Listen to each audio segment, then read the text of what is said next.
The word that came to Jeremiah from the Lord in the 10th year of King Zedekiah of Judah, which was the 18th year of Nebuchadnezzar. At that time, the army of the king of Babylon was besieging Jerusalem, and the prophet Jeremiah was confined to the court of the guard that was in the palace of the king of Judah, where King Zedekiah of Judah had confined him. Jeremiah said, "The word of the Lord came to me, Hanamel, son of your uncle Shallum, is going to come to you and say, 'Buy my field that is at Anatot, for the right of redemption by purchase is yours.' And then my cousin Hanamel came to me in the court of the guard in accordance with the word of the Lord and said to me, 'Buy my field that is at Anatot in the land of Benjamin, for the right of possession and redemption is yours. Buy it for yourself.' And then I knew this was the word of the Lord. And I bought the field at Anatot from my cousin Hanamel, and weighed out the money to him, 17 shekels of silver. I signed the deed, sealed it, got witnesses, and weighed it on the scales. And then I took the signed deed of purchase and containing the terms and conditions and the open copy, and I gave the deed of purchase to Baruch, son of Neriah, in the presence of my cousin Hanamel, in the presence of the witnesses who signed the deed of purchase, and in the presence of all the Judeans who were sitting in the court of the guard. In their presence I charged Baruch, saying, 'Thus says the Lord of hosts, the God of Israel, take these deeds, both this sealed deed of purchase and this open deed, and put them in an earthenware jar in order that they may last for a long time. For thus says the Lord of hosts, the God of Israel, houses and fields and vineyards shall again be bought in this land.' May these words be to us our light and our life." So it's the last Sunday in creation season, and we have been talking about dirt. But you will forgive me if I confess that I have been transfixed all week by a different kind of dirt. The soil beneath our feet teems with life, and it gives us life. Every blade of grass, every flower, every vegetable, every tree, every crop, every berry, every embryophyta on this planet draws its life from the soil.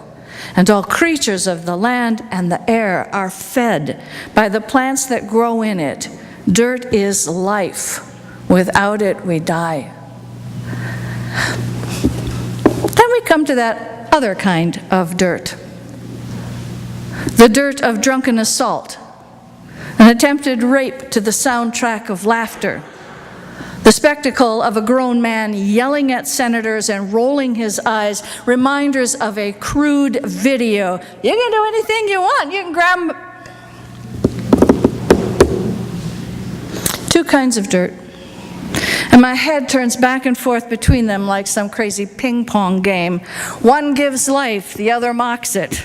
One is being eroded, putting us in grave danger. The other one is burgeoning, putting us in no less danger. At stake on the one hand, nourishment and life itself. At stake on the other, the future of our life together and democracy itself. Both are teetering, it seems, on a knife edge. What can the Bible possibly say to us in times like these? The story of Jeremiah's field is one of my favorites in the whole Bible, and it's one I return to often. But it helps to have a little context. So after a week of fraught current events, I take you to fraught ancient history. After Solomon's death, the kingdom of Israel was split in two, the northern kingdom called Israel and the southern kingdom called Judah. And the northern kingdom was invaded by Assyria, and all its people were forcibly located, and those 10 tribes of the northern kingdom were dispersed throughout the Assyrian Empire and effectively disappear from history. going to deal with it. The southern kingdom of Judah fared better. But after about 100 years, the Assyrian Empire faded as empires do, and Babylon arose to take its place. Egypt to the south, nipping at its heels, Babylon rising in the north, Judah was hemmed in by greedy neighbors. So here's what happened. First, Judah became a tribute state of Egypt. But then the Babylonians defeated Egypt, and Judah became a tribute state of Babylon. Babylon hit a rough patch, and the king of Judah thought he could pull a fast one, and he realigned with Egypt. In 597, Nebuchadnezzar, the king of Babylon, retaliated by sending an army to punish Judah. He deported about 10,000 Jews to Babylon and appointed Zedekiah as king. About 10 years later, Zedekiah tried to defect to Egypt, and Nebuchadnezzar sent more forces, and this time he destroyed Jerusalem, he destroyed the temple, he murdered Zedekiah's sons, and he deported the rest of the people, hence the era in Jewish history known as the Babylonian exile. Jeremiah is a major prophet in the Bible, but his contemporaries did not like him very much. He first appears when the Assyrian Empire is on the decline, a time when Judah is heaving a corporate sigh of relief.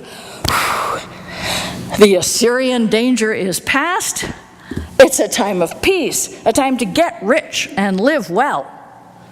So what if a new empire was rising to the north? Any danger from Babylon was remote. So why was this guy Jeremiah running around and preaching the impending ruin of Judah?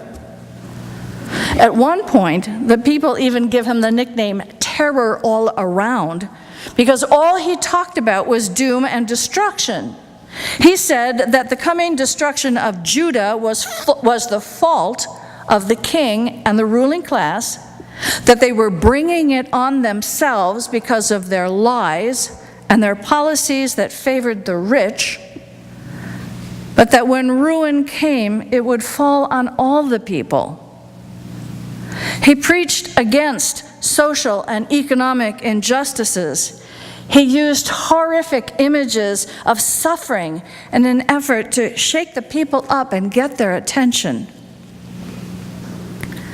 But how do you preach disaster to complacent people, oblivious to the consequences of their policies? The deniers of Jeremiah's age believe that God has crowned Judah as king and will be loyal to him. They believe that God has chosen Jerusalem and will protect it. They believe that God has given them the land that they inhabit and will defend it. That they lie and cheat, exploit and steal is irrelevant. Today's reading takes place in that period between the two deportations, when Zedekiah is king.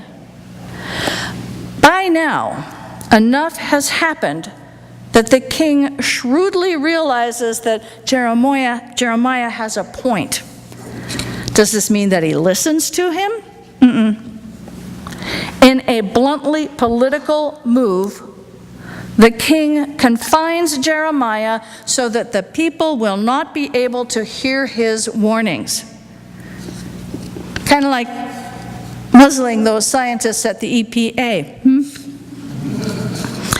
And now, when Jeremiah is confined, when the war-torn city is besieged, when 10,000 of its people have already been forcibly removed, when climate feedback loops are already underway, when just about everything that Jeremiah prophesied has come to pass, now, when all is lost and there's nothing to be done, now, Jeremiah's message changes. In the midst of chaos and disaster, Jeremiah begins to preach healing and hope and restoration. He preaches God's love and forgiveness. He sees not terror and ruin, but blessings and peace. The emperor of Babylon that is now crushing Judah will in turn be crushed, as all empires are. And in one of the most remarkable passages in the Hebrew Bible, Jeremiah buys a field. A field is for planting. Anyone who plants a field does so with the expectation that they will be there for the harvest. To buy a field in the midst of catastrophe, under threat of deportation, is the height of folly. People don't buy fields in the middle of a war. Not when the invading army is on their doorstep and there really is terror all around. But God commands Jeremiah to buy a field. And in very detailed and a public transaction, he does. We know from whom he buys it and how much he pays for it. And we also hear that word redemption. Hannibal says the right of possession and redemption is Jeremiah's. Redemption has a very specific meaning in the Hebrew Bible. When someone falls on hard times and must sell property, he offers it first to his nearest relative. That relative is obligated to buy the land, if at all possible, to keep it in the family. Here we have a profound metaphor made even more powerful by a concrete act. The destruction of Judah is at hand. Outsiders will overrun the country and occupy it, but they will not have the last word. God will redeem Judah. God will restore it to the family. Houses and fields and vineyards will again be bought in this land. In other verses, God promises Jeremiah that there is hope for your future. Your children shall come back to their own country. And elsewhere, God promises that Judah and its towns will be restored. I will satisfy the weary, and all who are faint I will replenish. Even without consulting the political drama taking place in Washington, it's not hard to apply this story to our own lives. We don't know ever what will befall us, either as a nation or as individuals. There is always a Babylonian empire lurking out there with the capability to invade us or besiege us, whether it appears as accident or illness, with persecution or loss, addiction or the rupture of relationships, whether it shows up as soil erosion or carbon emissions, corrupt government, or ruthlessly tone-deaf legislators. Invasions take many forms. They afflict us in body, mind, and spirit. We can feel uprooted from our very being, cut off from hope, seeing terror all around. In these situations, there are two ways of looking at Jeremiah's field. First, we can see it as signifying God's presence in the midst of disaster, as God's promise that disaster will not have the last word. To say that God commands Jeremiah to buy a field is to say that God's transforming power is already at work.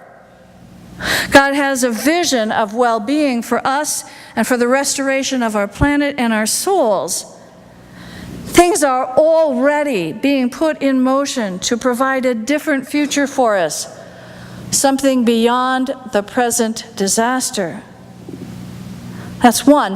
The second one is seeing how that transforming power of God is at work in the world. We can look at our present attitudes and our beliefs as being a field within ourselves, an investment against future loss.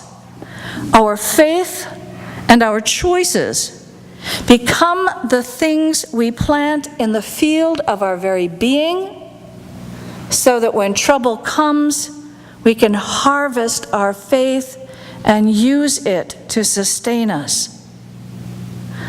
We will have faith in the creativity and the love of God, in God's steadfast presence, in God's determination that disaster is not the last word, that there is indeed hope for our future. In a way, to buy a field is to prepare ourselves by giving ourselves a grounding in faith, so that when devastation strikes, we hold on to that hope, however tiny it may seem. We hope that God will lead us to healing and restoration. Now, of course, we all know that there are times when healing and restoration do not come in our lifetime, but reach beyond us to the next generation. And this is the faith that we see in all those who have given their lives for a vision of the future that they know they will not see. Africans enslaved in the American South knew this kind of faith. Rachel Carson, who first sounded the alarm about water pollution, had that kind of faith. Regenerative farmers have it today. I had planned to talk about regenerative farming today until events of this past week hijacked my sermon. But there's a lot of good stuff out there. Look it up. It will make you feel good. It will give you hope. Jeremiah's field is like the vision that sustains us, that inspires us to act in ways that will realize that vision for ourselves and for our descendants. In the 10th year of King Zedekiah of Judah, Jeremiah bought a field.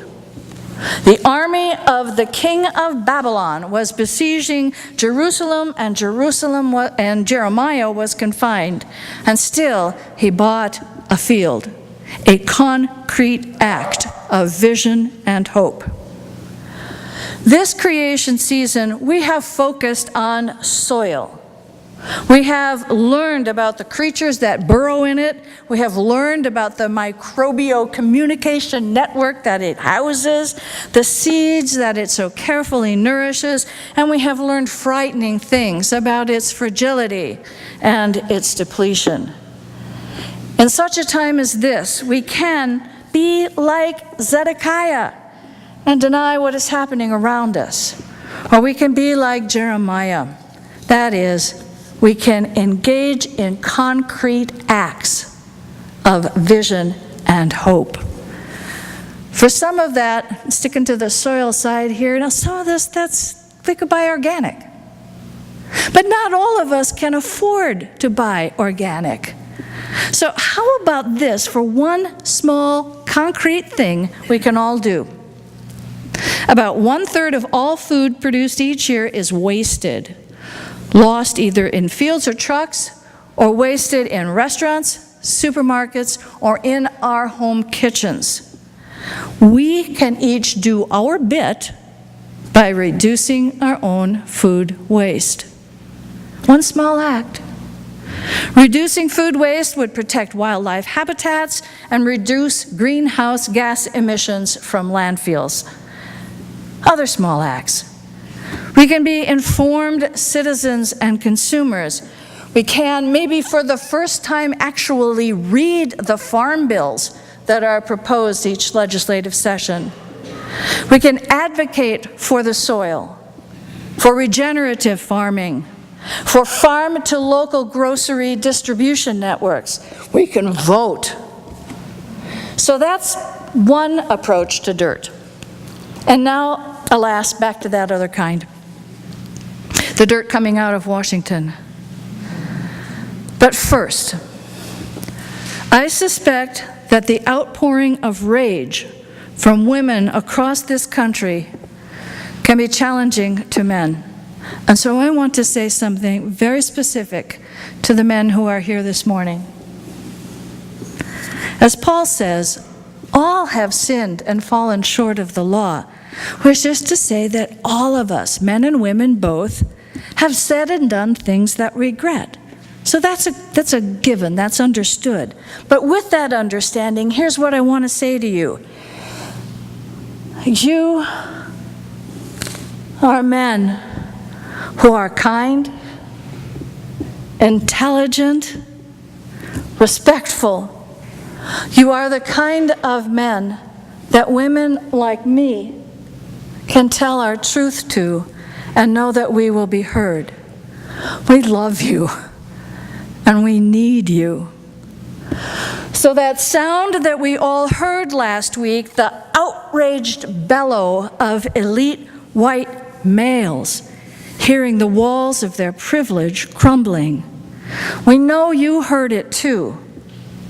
But we trust that you are standing with us on this side of that wall, helping us to tear it down too. So thank you. Thank you so much to all of you. Now, I am not naive enough to think that a critical corner has been turned. If we know anything about blowback from the aggrieved, there is more like a new round, the struggle now. But there are more of us now who are speaking out, who are refusing to let the elevator doors close on those powerful so that they can get whisked away from us out of reach. There are more of us who are voting and running for office. We are, so to speak, buying up more fields. In the 10th year of King Zedekiah of Judah, God instructed Jeremiah to buy a field. I say unto you, in the 2nd year of this administration, God is telling us the same thing. Buy a field. Find something that has meaning for you, that conveys hope in the future for you, and invest your time and your energy into that. Buy the field. Plant it. And trust that even if you are not around to harvest it, someone else will. And that someone is going to need what you planted, need it dearly. And when they come upon it, this field that you planted, it is going to make all the difference in the world. Out of dirt we were formed. To dirt we return, and from dirt we rise.